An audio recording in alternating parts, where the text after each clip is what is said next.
statues africaines seraient dotées d'un fabuleux pouvoir. Elles assureraient la fertilité à toutes les femmes qui les toucheraient. C'est arrivé à tellement de femmes, c'est inexplicable. Pour moi, il n'y a aucun doute. Ces statues ont quelque chose de spécial.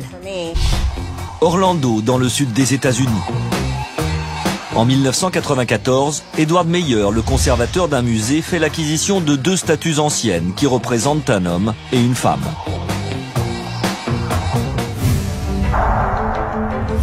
Ces sculptures en ébène proviennent d'une tribu africaine située en Côte d'Ivoire.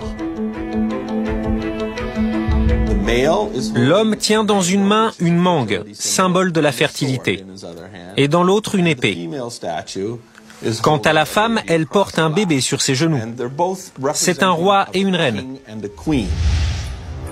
Selon une croyance ancestrale, ce couple souverain serait symbole de fertilité. Plus étonnant encore, la légende dit que si une femme passe entre les 2 statues et les touche, elle tombera enceinte rapidement. On les a d'abord mises dans nos bureaux, parce qu'il n'y avait pas de place au musée. Et en 13 mois, 13 femmes sont tombées enceintes après avoir touché les statues. Alors qu'elles ne cherchent pas à avoir d'enfants, de nombreuses collaboratrices de la société seraient tombées enceintes après avoir touché les statues. À l'époque, je prenais un moyen de contraception. Cela a été une grande surprise que de tomber enceinte, mais une merveilleuse surprise. L'histoire se répand comme une traînée de poudre. Et le Wall Street Journal se fait même l'écho de ce mystérieux baby-boom. Une jeune mère de famille croit plus que jamais au pouvoir des statues africaines. Et pour cause, pendant 3 ans, Rachel Taylor a tout essayé pour avoir un enfant, sans résultat.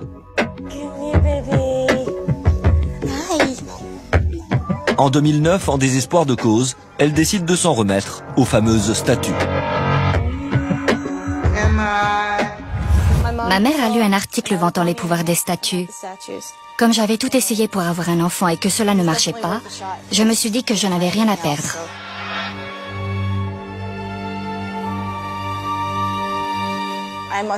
J'ai dû toucher les statues pendant 20 minutes. Et peu de temps après, ce petit bout de chou est arrivé. Comme pour des milliers de femmes avant elle, le miracle des statues de la fertilité semblerait s'être produit. Je suis convaincue que ces statues m'ont aidée. Je ne vois pas d'autre explication. Le prétendu pouvoir des statues de la fertilité fascine, à tel point qu'Edward Meyer décide de les rendre accessibles au grand public.